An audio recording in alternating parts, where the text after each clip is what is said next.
Ok,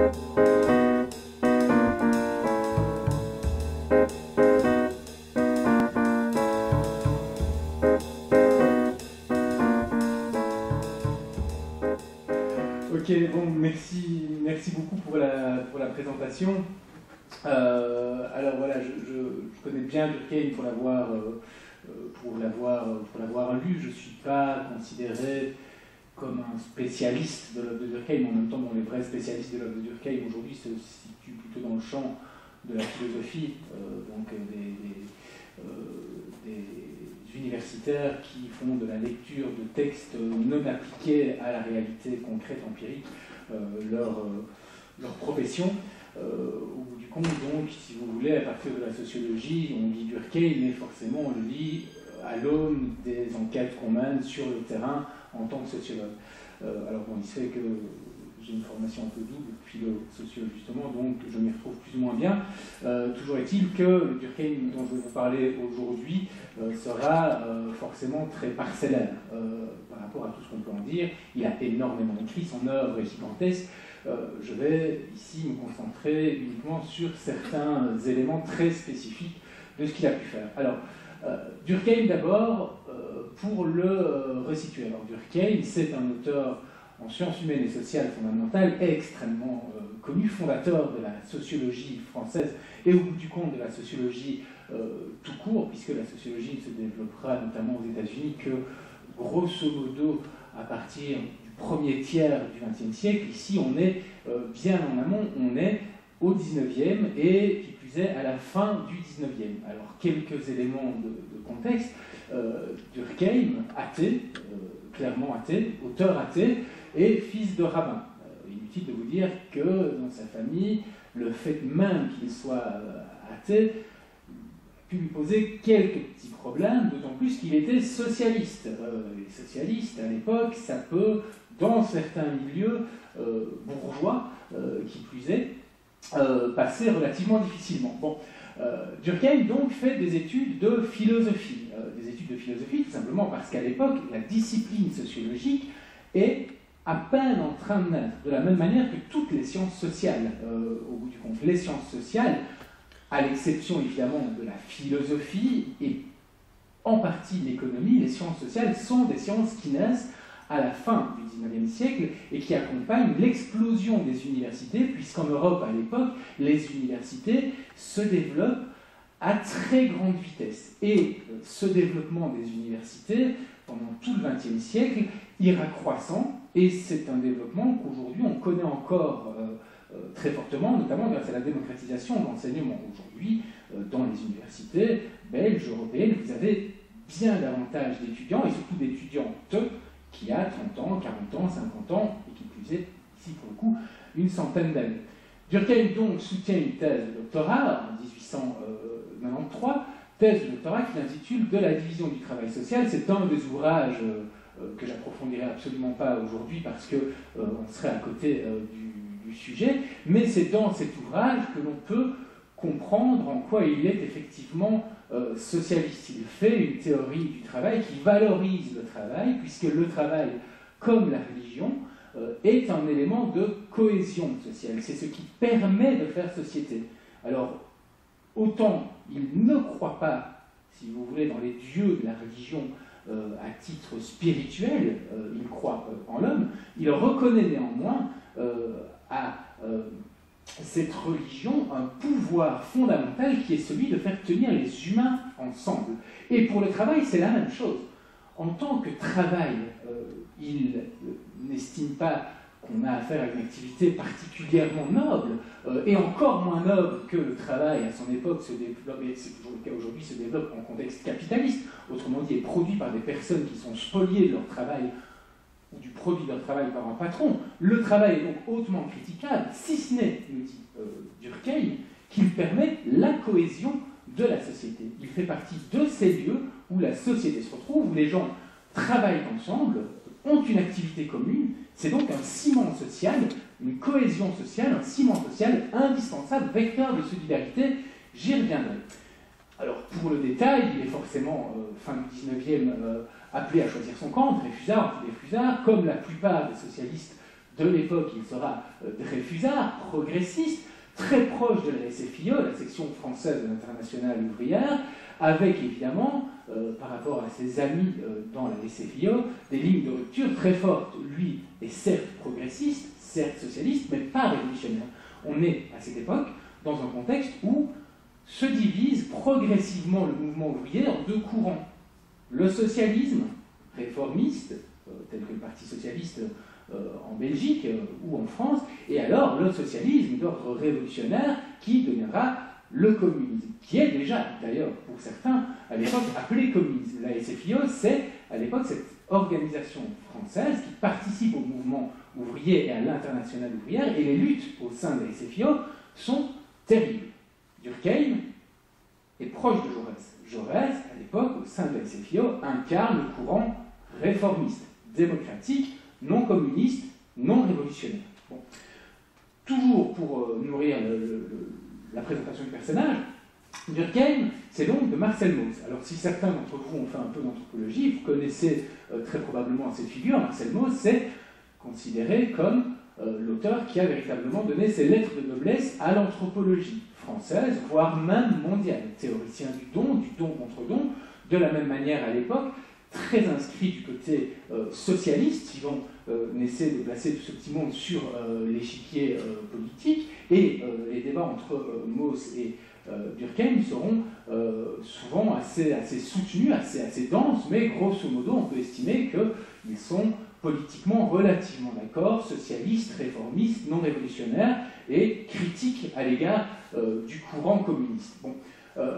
À noter encore, pour ce qui est de Durkheim, le fait qu'il hérite d'un personnage important, qu'il hérite théoriquement, intellectuellement d'un personnage important, Auguste Comte. Auguste Comte peut être considéré comme le fondateur de la sociologie française. C'est le premier auteur qui, en France, traite de sociologie comme discipline scientifique, à proprement parler. Le mot sociologie existait, il avait déjà été utilisé, notamment par Saint-Simon, par exemple, mais Auguste Comte entend bien introduire le premier, la sociologie, l'étude de la société, des phénomènes sociaux à l'université. Alors, on le verra, c'est une figure importante. Durkheim s'en inspire, Durkheim s'en détachera également pour des raisons que j'exposerai tout à l'heure. Pourquoi Durkheim en arrive-t-il à devenir athée? C'est un peu la grande question qu'il me faudra poser, parce que, en fait, Durkheim, a priori, ne développe pas un athéisme de principe ou un athéisme politique. Ce que Durkheim essaie de montrer, c'est que si l'on fait une sociologie rigoureuse, on ne peut qu'en arriver à devenir athée, pour des raisons, à nouveau, que j'exposerai tout à l'heure. Mais c'est pour cette raison-là que mon exposé aujourd'hui va se construire sur deux parties. Il faut d'abord comprendre cette sociologie rigoureuse dont nous parle Durkheim, cette sociologie, cette science sociale, cette science du monde social qu'il nous dépeint, pour comprendre pourquoi il en arrive à camper une position athée. À noter d'ailleurs que cette position athée ne fera pas du tout, ne composera pas du tout la plus grande partie de son œuvre. Pas du tout. La plus grande partie de son œuvre, c'est bien l'approche sociologique de toute une série de phénomènes, la religion, je l'ai dit, le travail, notamment le suicide également, et par rapport à l'ensemble de ces thématiques-là, il va développer une démarche scientifique très stricte, inspirée d'ailleurs des sciences dites exactes, des sciences naturelles, que certains appellent également les sciences dures. Et c'est cette démarche-là qu'il faut commencer par saisir pour comprendre, et ce sera les dias 5-10 de mon exposé, l'athéisme de Durkheim à proprement parler.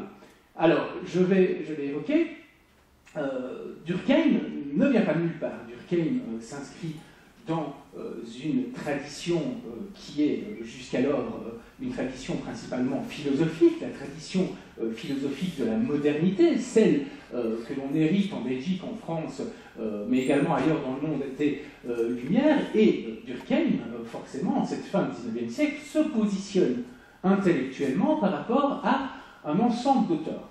ces auteurs, je vous les ai recensés ici. Alors évidemment, ils se positionnent par rapport à un bien grand nombre d'auteurs, mais ces trois-là sont tout à fait singulièrement pointables, parce que c'est à partir de la réflexion qu'il va mener à l'égard de leurs œuvres qu'il va en arriver à caractériser sa posture sociologique et à donner la définition qu'il désire à la sociologie.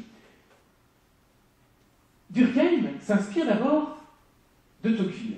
Durkheim s'inspire de Tocqueville. Pourquoi? Parce que Tocqueville a posé les fondamentaux de la démocratie. Et il les a posés en développant une analyse que Durkheim qualifie de sociologique. C'est le premier, Tocqueville, donc, à mettre les pieds sur le terrain pour faire de la science, qu'il ne qualifie pas de science sociale. Tocqueville est considéré à l'époque comme un philosophe, mais Tocqueville, pour la première fois, s'inspire de phénomènes sociaux qu'il observe.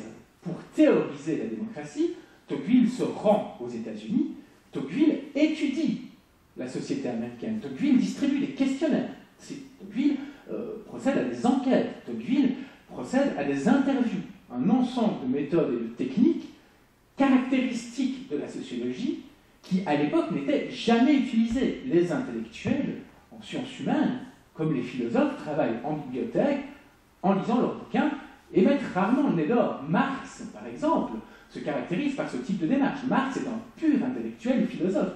Il parle certes de la société réelle, du monde ouvrier, ses analyses sont splendides, mais il les tient non pas de son contact avec le monde ouvrier, il les tient, ces analyses, de son contact avec les livres, avec les auteurs qu'il lit. Bien. Démarche empirique, donc rapport au concret, rapport à la réalité que Durkheim souligne dans l'œuvre de Tocqueville, ce qui sera fondamental. Tocqueville théorise la démocratie à partir de ses enquêtes de terrain, enquête aux États-Unis et forcément dresse un tableau dithyrambique de la société américaine qui a, selon lui, accédé à un idéal démocratique, alors que sa vieille société française, à l'époque, Tocqueville, c'est plutôt le début du 19e, sa vieille société française, elle, s'apprête à restaurer les monarchies.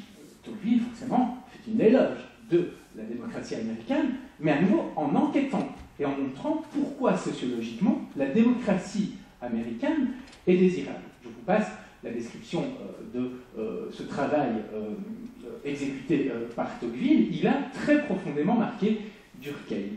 Durkheim a forcément été, à l'époque, comme tous les auteurs de son temps, marqué par Marx. Marx est déjà une figure incontournable, alors même que Durkheim est né quand Marx est encore en vie. Marx meurt, je pense, dans les années 1870 ou 1883. 83, voilà, merci pour le rappel. Et Durkheim s'en inspire également beaucoup, notamment parce que Durkheim, je l'ai dit, se considère comme étant un auteur socialiste, et Durkheim estime que son travail scientifique, sociologique, doit pouvoir permettre aux masses dominées, au prolétariat, de s'émanciper. Alors dans une perspective très différente de celle de Marx, je le répète, Durkheim n'est pas révolutionnaire, Marx l'était. Durkheim, par ailleurs, s'il s'inspire fortement de Marx, parfois même en omettant assez joliment de le citer, Durkheim donc se situe par rapport à Marx, alors ça il le cite rarement, il le cite très peu, mais c'est une technique très répandue en sciences humaines et sociales. Au bout du compte, ceux à l'égard desquels vous vous situez fondamentalement ne doivent évidemment absolument pas être cités pour permettre à votre propre posture de saillir dans toute son originalité. Bref, Durkheim donc se situe par rapport à Marx, distinction fondamentale par rapport à Marx cependant, Durkheim va entreprendre de séparer la sociologie de l'économie. Vous le savez probablement, Marx progresse dans une œuvre initialement philosophique vers un point de vue toujours plus économique pour finir avec le fameux Capital par dresser une critique économique du capitalisme. Si vous lisez le Capital de Marx, c'est un bouquin truffé de chiffres, truffé d'analyses économiques strictes, parfois un peu laborieuses à comprendre si vous l'envisager depuis un point de vue de philosophe ou de sociologue. Chez Marx, la démarche par rapport à la réalité sociale et la démarche par rapport à l'analyse économique de la société dans laquelle il vit se confondent en permanence. Chez Durkheim, non. Durkheim insiste sur ce fait qu'il s'agit de définir en cette fin du XIXe siècle une science du social rigoureuse qui ne soit ni la philosophie, comme Tocqueville pouvait prétendre la pratiquer, tout empirique qu'elle soit, ni l'économie telle que Marx, lui, finissait par la pratiquer. Il s'inspire de ces auteurs, il s'en détache. J'ai également évoqué le cas de Comte. Alors, Auguste Comte est une figure fondamentale pour Durkheim. Le premier auteur a véritablement envisagé d'imposer la sociologie à l'université. Pour autant, Durkheim va également se détacher de Comte. Comte était un auteur traditionnellement évolutionniste. Alors pourquoi dis-je traditionnellement? Tout simplement parce qu'à l'époque, à peu près tout le monde était évolutionniste. C'était évident pour les scientifiques occidentaux de l'époque que l'Occident, la science occidentale, était à la pointe de l'humanité. C'était la science occidentale qui avait permis de mettre au point l'électricité, les locomotives, n'est-ce pas? C'était la science occidentale qui était parvenue à, déjà au XIXe siècle, maîtriser les sources énergétiques qu'aucun autre peuple n'était parvenu à maîtriser. Comte, tout sociologue qu'il fut, se représente le reste de l'humanité comme étant une humanité restée, d'une certaine manière, bloquée au stade initial ou inférieur de l'évolution humaine. Comte va clairement expliquer que les peuplades dites primitives ou sauvages de l'époque, que les anthropologues vont commencer à étudier quelque temps plus tard, Comte va clairement expliquer que ces fameuses peuplades sont des rétrogrades, sont plus proches de l'état animal que de l'état réellement humain accompli. Comte estime que l'histoire de l'humanité, c'est trois états, c'est l'évolution entre trois états humains. Le premier est un état théologique. Dans cet état théologique, l'homme explique tous les phénomènes du monde par la magie et le religieux. Tout ce qui nous arrive est volonté divine. Comte estime que la caractéristique des civilisations occidentales est d'être passé de ce stade théologique à un stade métaphysique. À partir de la fin du Moyen-Âge, estime Comte, les Occidentaux commencent à expliquer les phénomènes naturels, non pas en se référant aux dieux, mais en se référant à des causes dites immanentes. Typiquement la maladie, par exemple. Comte explique que jadis, les maladies étaient systématiquement imputées à Dieu, malédiction divine, voilà, les gens mouraient jeunes, que voulez-vous, Dieu les rappelle à lui. Comte explique que dans un deuxième temps, à partir du Moyen-Âge tardif, les hommes commencent à se poser la question de l'origine des maladies. Les maladies ont peut-être une origine autre que strictement divine. Elles peuvent être dues à des éléments extérieurs, naturels au corps humain, qui font violence au corps humain. Et les humains commencent à l'époque, en tout cas les Occidentaux, à procéder à certaines recherches. On entend soigner certaines maladies par des saignées, par exemple. Non pas en allant prier à l'église, mais en pratiquant certains gestes médicaux, forcément absurdes et erronés au regard de la science moderne, mais gestes médicaux que l'on pratique entre hommes sans plus se référer aux dieux, en prétendant effectivement contrôler en tant qu'humain, en tout cas essayer de contrôler et de juguler les maladies, plutôt que de s'en remettre systématiquement au divin. Phase métaphysique de la civilisation occidentale. Comte en arrive enfin à un troisième stade, le stade du 19e et des sciences modernes. Aujourd'hui, nous savons que les maladies qui nous frappent ne sont ni dues à Dieu. On sait également que l'ensemble des solutions que l'homme a prétendu aller chercher dans la nature durant l'âge métaphysique sont erronées. En revanche, aujourd'hui, nous savons, grâce à la science moderne, soigner les maladies. C'est l'époque de Pasteur, c'est l'époque de toute une série de découvertes médicales qui ont été des découvertes parce qu'elles ont suivi, pense-compte, les démarches rigoureuses des sciences modernes occidentales qui se développent principalement dans les universités à partir du XVIIIe siècle. Grosso modo, Comte est persuadé que la civilisation occidentale, et qui plus est la civilisation française, évidemment, c'est l'avant-garde de l'humanité. Les bâtards, les sauvages, comme il pouvait parfois les qualifier, finiront par accéder à ce stade, mais il va leur falloir du temps. Comte justifie la colonisation. Il est assez logique de coloniser ces peuplades barbares, puisque nous allons leur apporter la science. Et à l'époque, c'est une opinion extrêmement répandue. Renvoyer le reste de l'humanité à une dimension presque animale est un réflexe extrêmement courant, j'y reviendrai. Ce qui est assez épatant quand on lit Durkheim, c'est que cette espèce de mépris par rapport aux civilisations non occidentales n'apparaît pas. Durkheim, très vite, va non pas être un anticolonialiste convaincu, mais Durkheim, très vite, va souligner qu'il ne faut pas essayer de hiérarchiser les sociétés. Les sociétés sont toutes différentes les unes des autres, et simplement ce qui se passe, c'est que les valeurs sociales qui leur permettent de s'organiser sont différentes en fonction des cultures. Et ces différentes cultures valent toutes pour ce qu'elles sont. À aucun moment, explique Durkheim, il ne faut prétendre hiérarchiser ces cultures. Pourquoi? Eh bien, tout simplement parce que c'est la porte ouverte à toutes les formes de barbarie. J'y reviendrai un petit peu plus longuement plus tard, mais c'est important de le souligner dès maintenant, parce qu'il faut savoir qu'on est à la fin du XIXe siècle. Comte, c'était le milieu du XIXe siècle, grosso modo, un petit peu avant et un petit peu après. Son œuvre s'étend sur une vingtaine d'années. C'est important de le souligner, car à l'époque, c'est assez novateur. Quitter la perspective évolutionniste, comme l'œuvre de Durkheim suggère de le faire, c'est tout à fait inédit.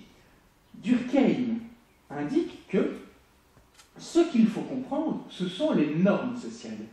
Ce sont les lois sociales qui gouvernent nos sociétés sans qu'on ne s'en rende compte. Et ces lois, ces normes sociales qui gouvernent nos comportements, nos attitudes sociales, elles sont différentes dans l'ensemble des peuples qui composent notre terre.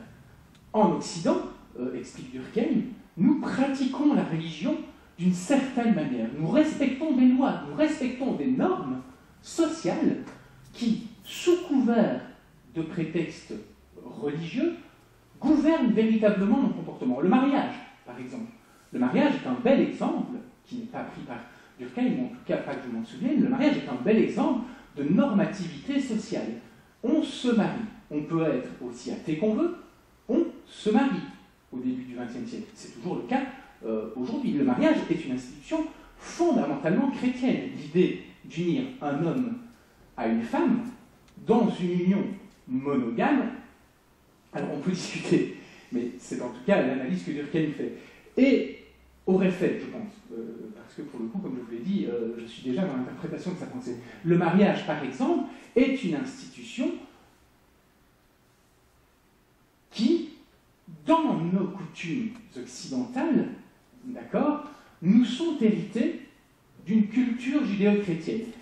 On se marie à peu près partout dans le monde, mais la forme du mariage qui est la nôtre, un homme, une femme, pas de polygamie, avec un individu âgé d'un certain âge, d'accord, pour créer une cellule familiale, si vous voulez, composée d'un papa, d'une maman, d'enfants, qui en soi compose une unité sociale, c'est une tradition extrêmement marquée par l'histoire judéo-chrétienne. Les anthropologues, déjà à l'époque, montrent que la notion de famille telle qu'on l'entend chez nous, papa, maman, 2, 3 enfants, avec généralement papa travaillant à l'extérieur, maman s'occupant plutôt des enfants, cette tradition-là est une tradition plutôt occidentale.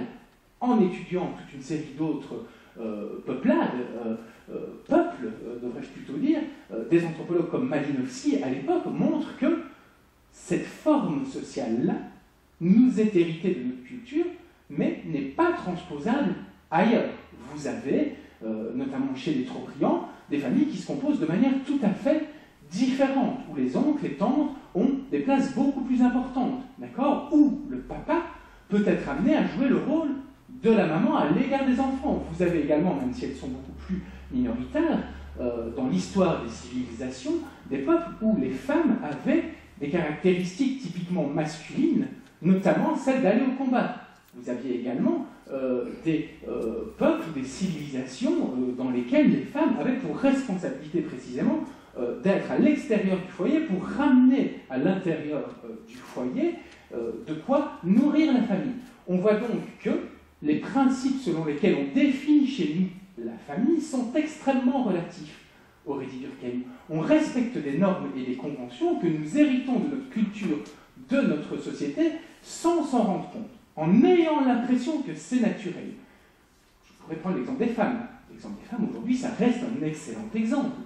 Nous sommes, pas tous, heureusement, et c'est de moins en moins le cas, mais nous sommes dans nos cultures occidentales plutôt convaincus que le rôle de la femme, c'est les enfants, c'est la maternité. On continue à parler d'instinct maternel, par exemple. C'est un truc très courant. Vous savez, les femmes sont plutôt portées sur les tâches ménagères. C'est dans leur tempérament. Elles sont plus douces, plus calmes, plus réservées. Les hommes sont plus fonceurs, plus leaders. Et au bout du compte, il est assez naturel, par exemple à l'université, que les hommes partent travailler loin, faire des post-docs à New York, patati patata, alors que les femmes sont sans cesse ramenées à leur devoir de maternité.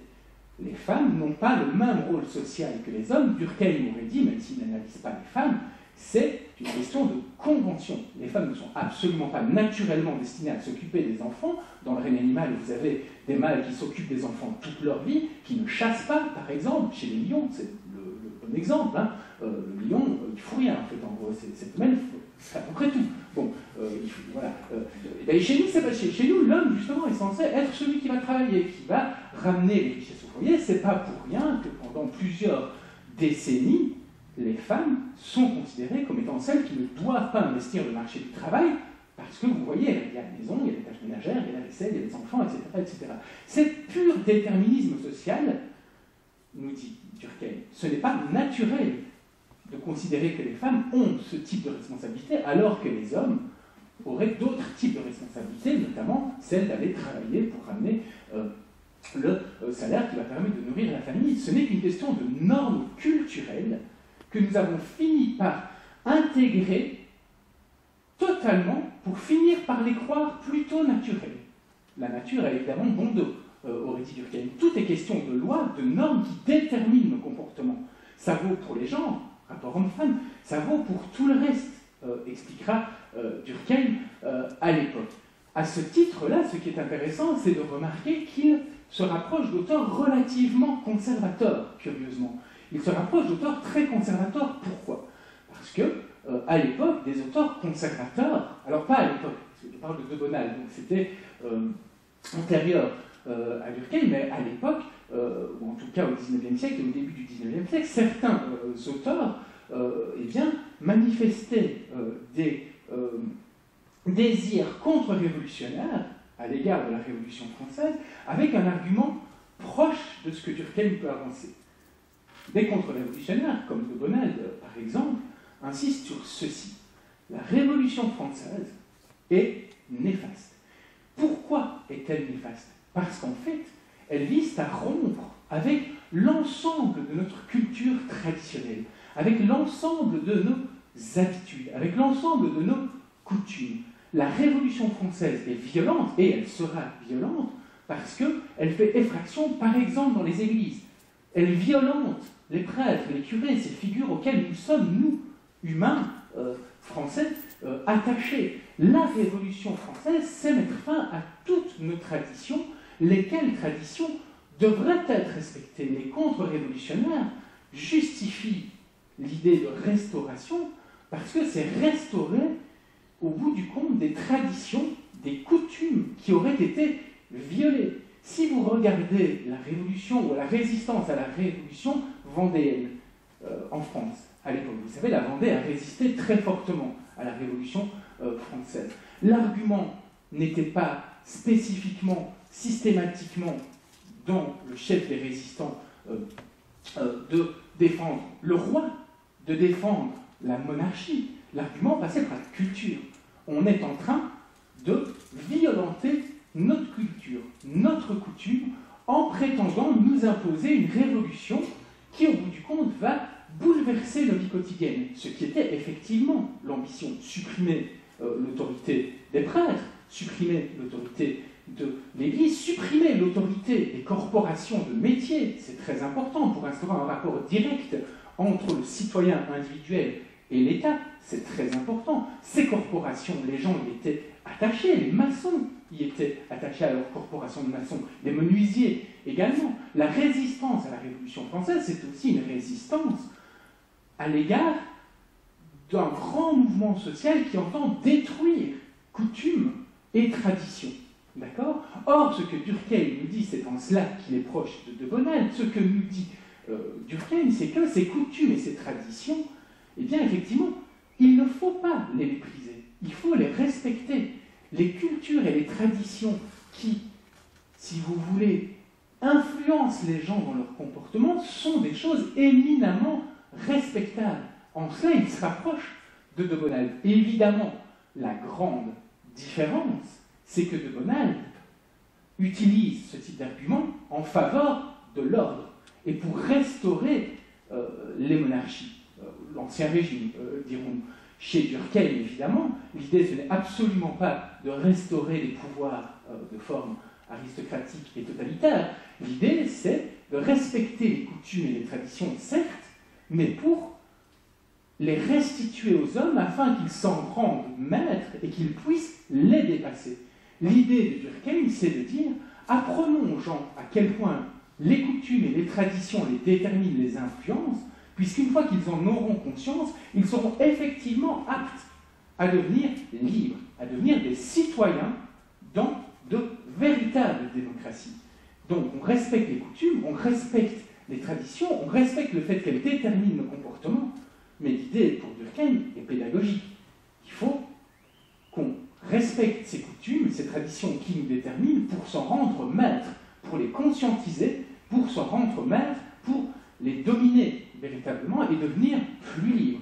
Alors que dans le chef de Bonald, il y a plutôt le désir latent, au début du XIXe siècle, de maintenir les gens dans une sorte de bain d'ignorance pour favoriser la restauration aristocratique. L'idée de Durkheim, c'est bien travailler à étudier les normes et les lois sociales qui nous influencent pour permettre aux gens de s'en emparer et de les conscientiser pour devenir plus libres. On est plus libre quand on sait pourquoi, au bout du compte, on agit comme un homme et pas comme une femme quand on a, c'est mon expression, on met une paire de testicules entre les cuisses. On est plus libre quand on sait pourquoi, au bout du compte, pendant si longtemps, on a accepté des rapports de domination absolument intolérable, par exemple, de la part d'un curé de paroisse, mais également, éventuellement, on dirait Durkheim, de la part d'un patron.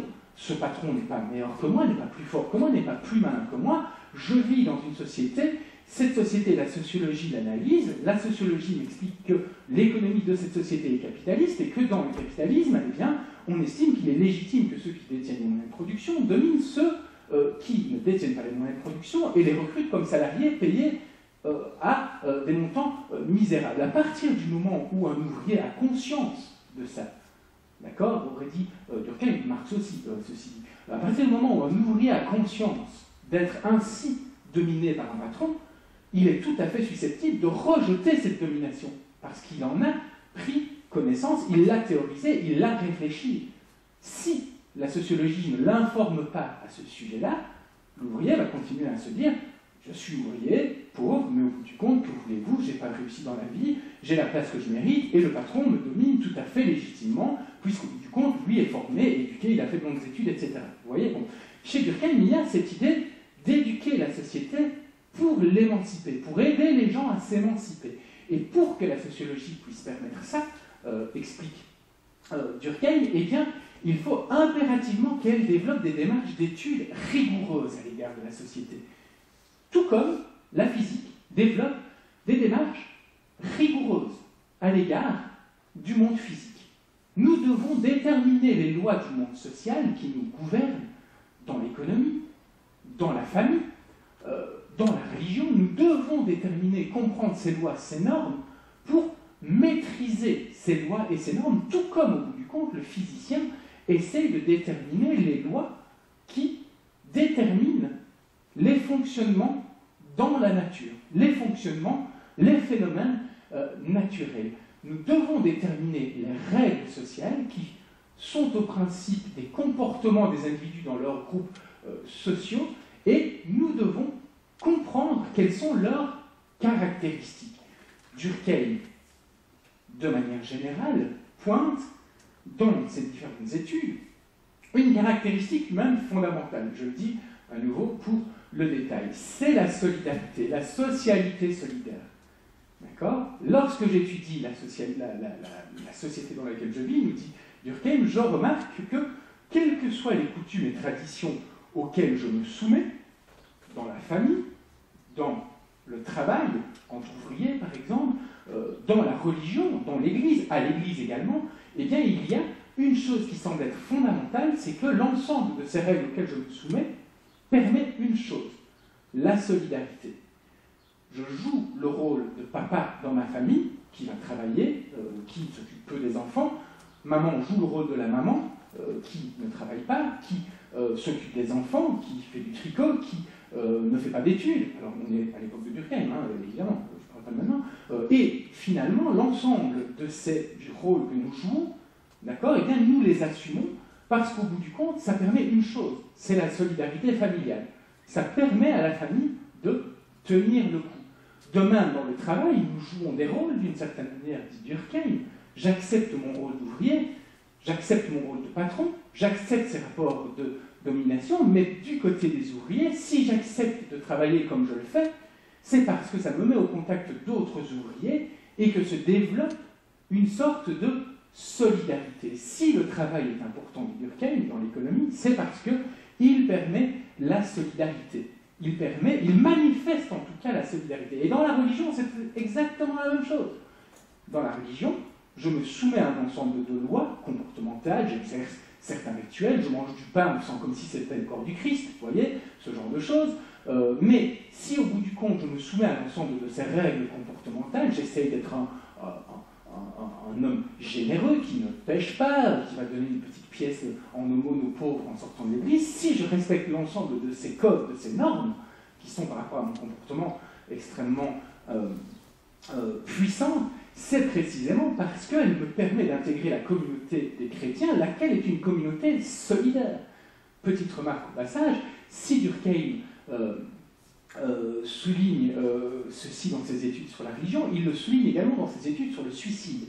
S'il y a plus de suicides, explique Durkheim, chez les protestants, alors après il y a plein de nuances sociologiques dans son étude sur le suicide, mais grosso modo c'est ça, s'il y a plus de suicides chez les protestants, nous dit Durkheim, c'est tout simplement parce que c'est une religion qui individualise plus. Les protestants, depuis Calvin, Luther, ont opéré un retour au texte. On écarte les prêtres, on écarte les autorités religieuses qui nous disent comment lire la Bible, et le protestant s'en remet au texte et interprète lui-même la Bible à l'écart des institutions religieuses. Ça individualise très fortement les comportements religieux. Du coup, forcément, les individus étant plus seuls, la potentialité ou le risque de suicide dans la communauté protestante est plus forte. Alors que chez les catholiques, la vie communautaire restant très dense, à l'Église notamment, eh bien, la solidarité va se manifester davantage, le risque de suicide est moindre. C'est l'analyse que fait Durkheim à l'époque pour manifester cette idée fondamentale, les normes et les règles sociales que nous devons comprendre dans tous les phénomènes sociaux, la religion, le travail, etc., permettent la socialité solidaire, la solidarité qui est la caractéristique humaine par excellence. C'est la solidarité qui distingue l'homme de l'animal, pourrait-on dire, très rapidement. La réalité sociale, l'ensemble des phénomènes sociaux dont j'ai déjà pu parler, compose une réalité. C'est une réalité qu'il faut étudier scientifiquement. Exactement de la même manière, je le disais, que le physicien étudie ces phénomènes physiques scientifiquement. Il y a des causes aux phénomènes naturels. Il y a également des causes aux phénomènes sociologiques. Ces causes, ce sont des lois, ce sont des normes. Le phénomène social du protestantisme respecte un ensemble de normes, un ensemble de règles, ou en tout cas le protestant respecte un ensemble de normes comportementales et de règles sociales qu'il me faut comprendre. Tout comme le physicien essaie de comprendre les règles et les normes qui régissent la nature. Prenons l'exemple du ballon. Aujourd'hui, un physicien se couvrirait de ridicule en disant un ballon gonflé à l'hélium monte parce qu'il contient de la légèreté. C'est naturel, c'est comme ça. C'est absurde, évidemment. Le physicien étudie la composition, ou le chimiste, la composition moléculaire de l'air insufflé dans le ballon, voilà, étudie l'hélium et explique forcément, par une étude approfondie du phénomène physique auquel il assiste, le fait que le ballon monte pour une raison X. C'est une raison qui est également par ailleurs liée à la loi de la gravité et aux masses des corps et qui plus est de l'air. Pour le monde social, c'est la même chose. Il ne faut pas se contenter de dire bah, que voulez-vous, les femmes s'occupent des enfants, c'est naturel. Non. Pourquoi s'occupent-elles des enfants? Parce que le fait qu'elles s'occupent des enfants s'inscrit dans une tradition socio-culturelle. Parce que depuis des centaines d'années, dans cette tradition socio-culturelle, le comportement féminin a été influencé par toute une série de normes, de lois que les femmes n'ont jamais été conscientes de respecter, mais que pourtant elles ont respecté, ce qui explique leur comportement aujourd'hui à l'égard des enfants. Dans cette démarche, aujourd'hui, Bourdieu, qui est mort récemment, expliquerait, notamment dans un bouquin célèbre qui s'appelle La domination masculine, pourquoi l'instinct maternel est une vaste fumisterie.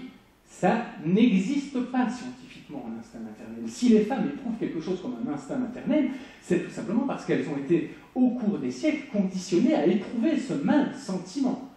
Et aujourd'hui encore, ça nous poursuit. Et je suis bien placé pour le savoir, à l'université, je vois bien que celles qui arrêtent leur carrière relativement tôt, ce n'est pas les hommes, c'est les femmes. Celles qui ne partent pas en post-doctorat, comme je l'ai évoqué tout à l'heure, ce n'est pas les hommes, c'est les femmes. Parce qu'elles sont sans cesse forcément rappelées à ce devoir à l'égard d'enfants qu'elles souhaitent forcément.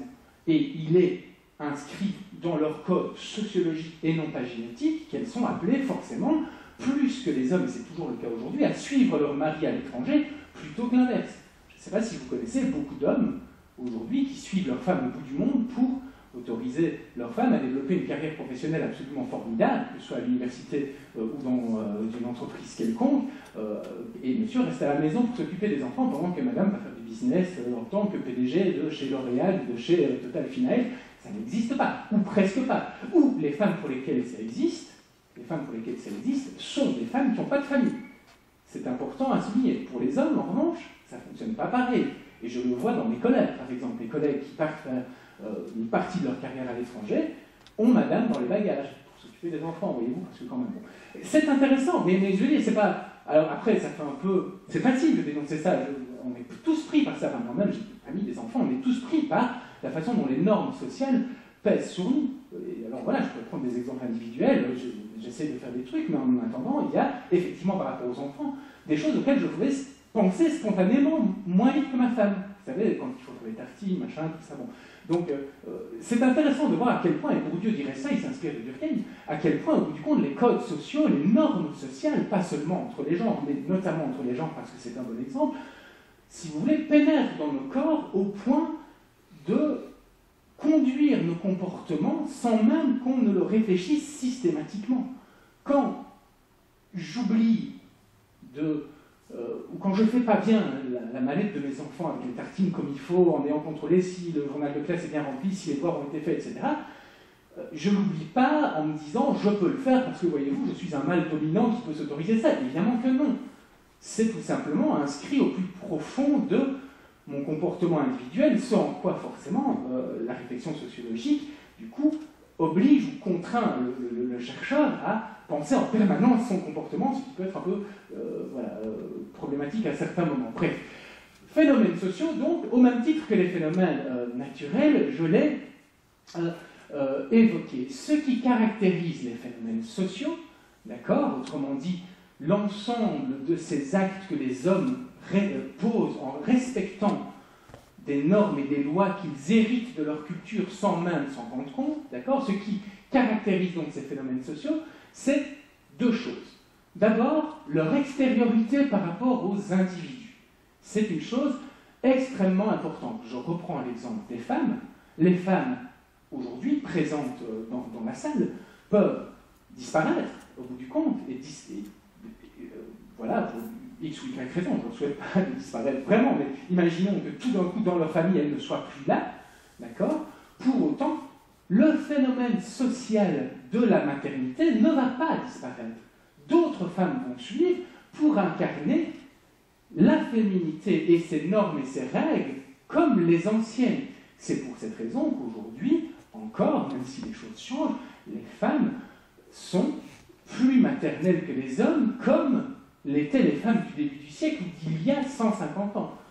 Bon, c'est tout simplement parce que, au bout du compte, les individus comptent peu, on peut les interposer ou les changer dans le temps. Les normes, les règles sociales qui, si vous voulez, déterminent les phénomènes sociaux vont perdurer. La femme au foyer a perduré par tradition pendant extrêmement longtemps, une bonne partie du XXe siècle, tout simplement parce que c'est comme ça que ça se fait. Le phénomène social du foyer indique aux femmes que leur place n'est pas à l'extérieur, mais dans le foyer, à côté des petits-enfants. Bon. Extériorité, donc, les phénomènes sociaux s'imposent à nous. De la même manière, excellent exemple, que la mode, ou plutôt, devrais-je dire, la mode est un excellent exemple de phénomène social. Nous suivons tous la mode, ou tous certaines modes. Alors ça va dépendre, évidemment. Il y a, je ne sais pas, ceux qui vont être plutôt dans les jeunes streetwear, ceux qui vont plutôt être à l'université, costard-cravate. De toute façon, la mode ou les modes sont des phénomènes sociaux qui s'imposent à nous, quoi qu'on dise, quoi qu'on choisisse de faire.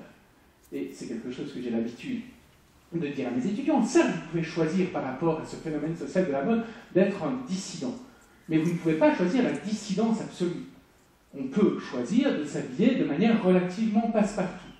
Mais choisir de s'habiller relativement passe-partout, si vous allez dans certains endroits, notamment guindés, eh bien, ce passe-partout-là, vous allez très mal le vivre parce que vous ne répondrez pas au code qui veut qu'à cette soirée, on s'habille extrêmement chiquement. Vous voyez, vous allez très mal le vivre. Et les étudiants, je leur suggère cet exemple, vous pouvez effectivement avoir l'impression d'être fondamentalement originaux dans votre manière de vous habiller. Vous avez l'impression d'être totalement décalé. Vous avez l'impression, par exemple, d'avoir un look, je ne sais pas, grunge ou punk, alors que la plupart des élèves autour de vous s'habillent, il faut enseigner à HEC, donc s'habillent en Ralph Lauren, enfin je ne sais plus, bref, vous voyez, ces trucs un peu chicos, bien designés pour les gens de HEC.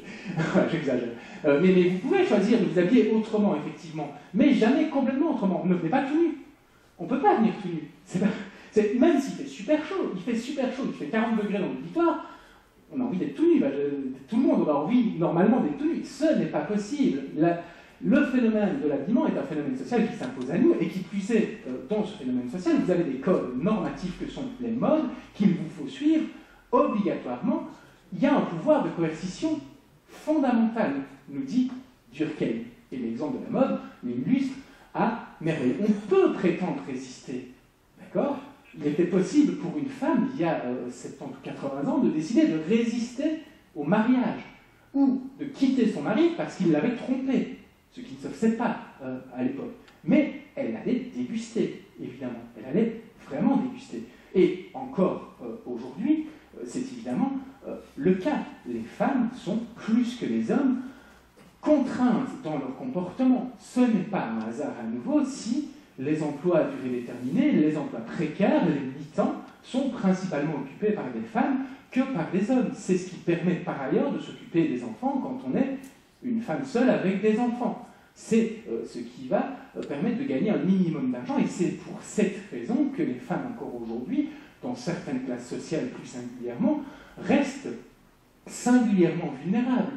Parce que, si vous voulez, le fait même de sortir des normes imposées par la construction d'une famille telle qu'on l'entend, eh bien, est susceptible de la mettre en difficulté. Elle aura la responsabilité des enfants, il faudra qu'elle trouve un travail, elle va accepter un travail à mi-temps, un travail précaire qui va lui permettre de s'occuper des enfants en cas de divorce. En cas de divorce, à nouveau, ce n'est pas l'homme qui, dans 90% des cas, aura la tâche ingrate de s'occuper des enfants pendant la semaine. Dans la plupart des divorces, le papa, il a les enfants un week-end sur 2. Bon. Le reste du temps, c'est la maman qui scoltine les enfants. Et si elle scoltine les enfants, la maman, elle ne peut pas faire une brillante carrière universitaire, elle ne peut pas rester PDG. Il faut qu'elle diminue son emploi du temps, évidemment. C'est précisément parce que les phénomènes sociaux sont extrêmement coercitifs qu'aujourd'hui, les femmes encore se situent dans des situations de vulnérabilité sociale beaucoup plus accrues que les hommes. Et les règles que nous suivons, eh bien, au bout du compte, et c'est Durkheim qui insiste, pour sembler naturelles, eh bien, elles se montrent désirables, elles se font désirables. La famille, nous voulons tous en avoir une, forcément. Et les femmes sont très rapidement rattrapées par ce qu'on appelle leur horloge biologique, mais qui est moins une horloge biologique qu'une horloge sociale. Une femme doit avoir des enfants, et la femme qui a 40 ans n'en a pas, peut vivre très mal le fait de ne pas en avoir. Le phénomène social se fait désirable. Le mariage à nouveau.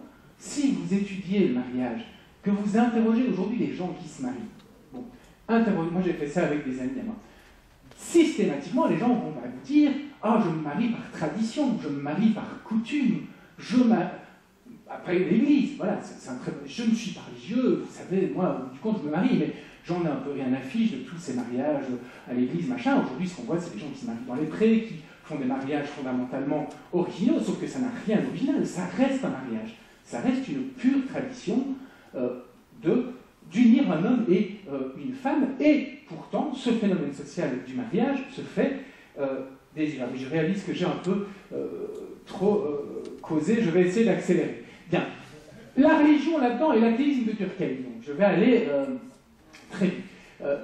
La religion dans cette histoire. La religion, Durkheim se pose plus spécifiquement sur la religion. La religion, nous dit Durkheim, c'est le premier phénomène social. C'est de la religion que tout a découlé dans la société. Le droit, les premières formes de droit, d'accord, dans les États occidentaux ou autres, eh bien, étaient des droits religieux. On exerçait l'autorité par le biais de la religion. Là, la première forme d'art était forcément religieuse. La politique en général est également fondamentalement religieuse. Initialement, les aristocrates reçoivent leur pouvoir de Dieu. La morale, inutile de dire qu'évidemment la morale est également fondamentalement religieuse. Ce qui est important, dit Durkheim, c'est que la religion, il faut la respecter. Ne lisez pas trop les PowerPoint parce que je vais devoir aller un peu plus vite que ce que je pensais. La religion donc, est fondamentale. La religion est un phénomène social fondamental parce qu'elle permet, je l'ai dit au début de mon exposé, la solidarité. Il ne faut donc pas, comme certains auteurs ont pu le faire, comme Nietzsche par exemple, jeter la religion à la poubelle sans autre forme de procès. La religion permet la solidarité, la religion permet la solidarité, et la religion donne une force aux croyants. Si vous étudiez l'effet Corroboree chez les aborigènes d'Australie, ce que Durkheim ne fait pas, c'est un exemple que j'emprunte à nouveau à Malinowski. Vous allez remarquer que les croyants sont, lors de ces fêtes, dans des phases de transe qui leur permettent de traverser des tapis de braise. Cette puissance, cette force-là, ils ne l'auraient pas si elle ne s'exerçait pas par le biais d'une cérémonie religieuse qui leur permet effectivement d'entrer en transe. Un athée peut essayer de marcher sur les braises, il ne va pas faire 1 mètre. Il ne va pas faire 50 cm, il va se cramer tout de suite. Le croyant, lui, traverse. Et il traverse non pas parce que Dieu lui a donné une force quelconque, mais parce que la société et le groupe social dans lequel il exerce ce rituel lui confèrent sa force. La transe est une expression de la force sociale autour du tapis de braise. Vous avez les familles, les amis qui dansent, qui chantent, qui vous emportent, qui vous galvanisent véritablement. Vous traversez le tapis de braise grâce à ce groupe social qui vous entoure, absolument pas grâce à Dieu. Pour autant, on va confier cette puissance à Dieu. Et c'est ça que Durkheim souligne, et c'est en cela qu'il est athée. Le phénomène social de la religion exprime plus que tous les autres à quel point ce que l'on célèbre dans le rituel religieux, c'est le groupe social et pas Dieu au bout du compte. Et ça vaut pour tous les rituels. Tous ces rituels religieux, ce ne sont rien d'autre que des rituels au sein desquels la société s'adore elle-même, l'homme s'adore lui-même. Et Dieu, au bout du compte, ce n'est jamais qu'une sorte d'extrapolation de ce qu'est l'être humain. On dit que Dieu est infiniment bonté. On dit que Dieu est infinie générosité. On dit que Dieu est infini amour. Durkheim dit non. C'est le phénomène social de la religion qui extrapole ces caractéristiques à Dieu pour nous faire croire que Dieu les incarne. Mais la bonté, la gentillesse, la douceur, l'amour, ce sont des caractéristiques humaines. Ce sont les hommes qui, les premiers, sont bons, gentils, généreux, amour, etc., etc. On a tout simplement extrapolé notre force sociale humaine à des dieux qui, en fait, n'existent pas. C'est ça qui fait la force de la religion, et c'est pour cette raison que les religions se sont développées à peu près partout dans le monde. Mais la religion, en soi, dit Durkheim, est une erreur. C'est un phénomène social. Ce que l'homme adore à travers le rituel religieux, c'est lui-même, c'est sa propre société. Ce sont les codes sociaux que les hommes ont créés pour les déposer dans des livres sacrés tels que la Bible, qui va être un livre qui nous dira comment nous comporter, si ce n'est que ces lois, ces normes-là, ont été pondues par les hommes, tout comme les codes de la mode, tout comme les codes qui régissent les rapports hommes-femmes. Durkheim nous explique ceci, et Durkheim, évidemment, entend bien faire en sorte que les hommes se réapproprient l'ensemble de ces caractéristiques confiées à la divinité, en l'occurrence la divinité chrétienne pour les chrétiens, ou judaïque pour le judaïsme, ou Allah pour les musulmans. Ce que Durkheim préconise dans certains de ses textes, c'est au bout du compte que l'être humain en arrive à s'adorer lui-même. Il préconise une sorte de religion de l'humanité. Et c'est cette religion de l'humanité, Durkheim est un humaniste convaincu, que la sociologie doit contribuer à construire. La sociologie doit contribuer à montrer que la religion est une construction qui développe toute une série, qui repose sur toute une série de normes dont l'origine est l'être humain lui-même. C'est la même chose pour le travail, c'est la même chose pour les rapports hommes-femmes, c'est la même chose pour tous ces phénomènes sociaux qui n'ont comme origine rien d'autre que nous-mêmes, les humains, le monde social dans lequel nous évoluons. Le problème, évidemment, c'est que ce type de théorie peut être très mal interprétée, et sera très mal interprétée, parce que la religion de l'humanité, elle a existé, ou en tout cas elle a existé en tant que religion d'État institutionnalisée. Le nazisme d'Hitler, c'est une religion de la race, c'est une religion de l'humanité. L'humain idéal est arien, ce n'est pas Dieu l'humain idéal, c'est l'arien, et l'inverse de l'humain idéal, c'est le juif, Jean Bagaz. La religion du prolétariat est également une religion de l'humanité. Le prolétariat, le monde ouvrier, incarne l'humanité idéale réconciliée avec elle-même. Chassons les capitalistes, procédons à la révolution. On sait ce que cette idée de religion laïque athée donnera en Union soviétique. Vous pouvez parler avec des religieux orthodoxes en ex-Union soviétique, ils pourront vous dire à quel point les communautés religieuses orthodoxes ont souffert de la purification à laquelle le régime soviétique s'est adonné à l'égard des croyants étant en Russie, ex-soviétique, principalement orthodoxes. Les religions de l'humanité sont donc potentiellement dangereuses. Durkheim, évidemment, n'a jamais été jusque-là, je le souligne, 4 fois. Durkheim, d'ailleurs, quand il procède à des critiques du socialisme révolutionnaire de type communiste, dit ceci: c'est une erreur de croire qu'on peut détruire les sociétés actuelles. C'est une erreur de croire qu'on va pouvoir régénérer la société pour obtenir une société idéale en se débarrassant d'un coup d'un seul de la vieille société.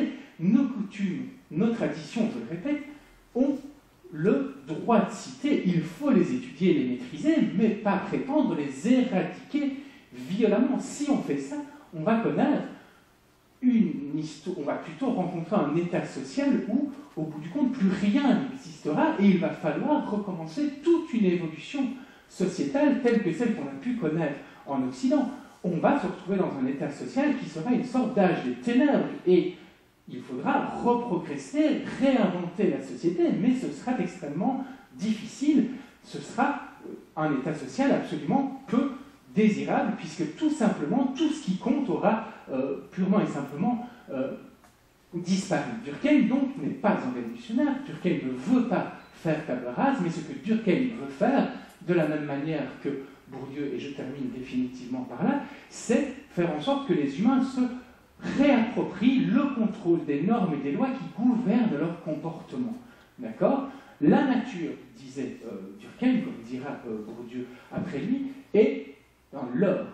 Justifier des comportements à l'aune de la nature, c'est un leurre. Tout n'est que question de normes sociales. L'hétérosexualité n'est pas naturelle. L'hétérosexualité, c'est une construction sociale. Si vous voulez absolument aller voir ce qui se passe dans la nature, aurait dit Durkheim et dira Bourdieu, qui s'inspire beaucoup de lui, allez voir les mérous. Ils sont tous homosexuels et parfois ils s'accouplent à une femelle pour se reproduire. La nature ne signifie rien.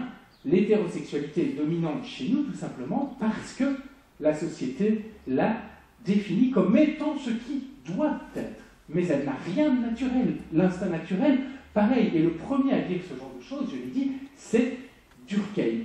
Durkheim s'accorde à Machiavel et à Tocqueville, je termine vraiment par là, en disant, effectivement, il faut restituer le pouvoir au peuple. Le peuple doit construire et élaborer ses propres lois. Machiavel dit des choses très similaires quand on le lit bien. Tocqueville célèbre la démocratie américaine de la sorte. Mais ce que Durkheim ajoute à ses auteurs, c'est que le problème, c'est que ces mêmes humains sont politiquement dans un état où il leur est difficile de véritablement construire démocratiquement des lois, tout simplement parce que socialement, culturellement et religieusement, ils sont eux-mêmes déterminés par un ensemble de lois et de normes qu'ils ne maîtrisent pas. Il faut donc d'abord apprendre aux humains à maîtriser ces normes et ces lois qu'ils ne maîtrisent pas, qui les conduit à penser que être une femme c'est ceci plutôt que cela, qui les conduisent à penser par exemple que les homosexuels n'ont pas leur place dans la démocratie, qui les conduisent à penser, que sais-je, que par exemple il est naturel que certaines personnes disposant de certaines compétences gouvernent à la place d'autres. L'ensemble de ces pensées-là sont des pensées qui sont déterminées par l'ordre social. Ce n'est qu'en apprenant à maîtriser ces lois qui nous déterminent en tant qu'êtres sociaux que nous allons pouvoir effectivement un jour réaliser démocratiquement ce dont rêvait Tocqueville ou Machiavel. Voilà, j'ai été un petit peu plus long que prévu. Bah non, 1 heure en fait. 1 heure. Non mais c'est vrai, c'est bon.